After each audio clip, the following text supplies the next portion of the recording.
আসসালামু আলাইকুম। আমি কাজী হামিদ সেলসের আর একটা ভিডিও নিয়ে। আমি আজ সেলসের যে বিষয়টা নিয়ে কথা বলবো সেটা হচ্ছে কম্পিটিটর।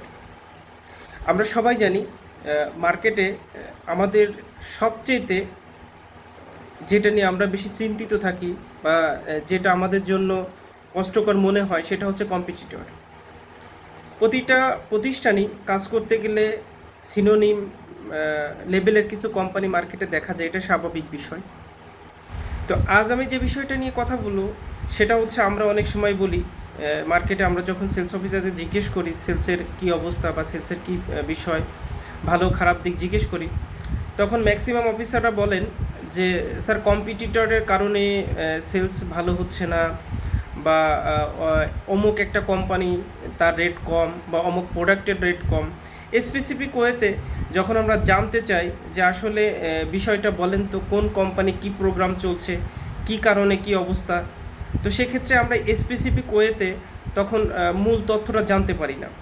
তো যখন রিটেন চাই সেটাও দেখাতে পারি না, অথবা আবার যখন জানতে চাই তখনও সমস্যা হয়। আবার আমরা যদি আমাদের পণ্য এবং কম্পিটিটর পণ্যের ডিফারেন্সিয়েট বা ফিচার জানতে চাই তখন আরও জটিল হয়ে যায়। আপনি আপনার পণ্যটা তখনই বিক্রি করতে পারবেন যখন আপনি আপনার পণ্যের ফিচার বলতে পারবেন।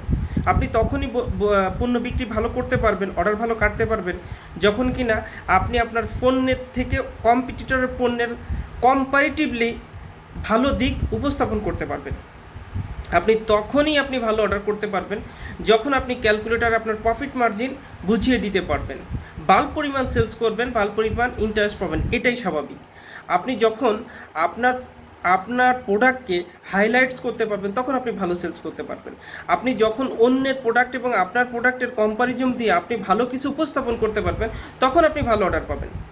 তো আমার কাছে এখানে যে সাজেশনটা সেটা হচ্ছে, ভাই আপনি অবশ্যই যে প্রতিষ্ঠান আছে সেই প্রতিষ্ঠানের প্রতি আপনাকে লয়ালিটি অবশ্যই থাকতে হবে, সেই প্রোডাক্টের প্রতি লয়ালিটি থাকতে হবে, এবং কম্পিটিটর এবং আপনার প্রোডাক্টের ভেরিয়েশান, আপনার প্রোডাক্টের ভালো দিকগুলো উপস্থাপন করেই আপনাকে মার্কেটে টিকে থাকতে হবে। ধন্যবাদ।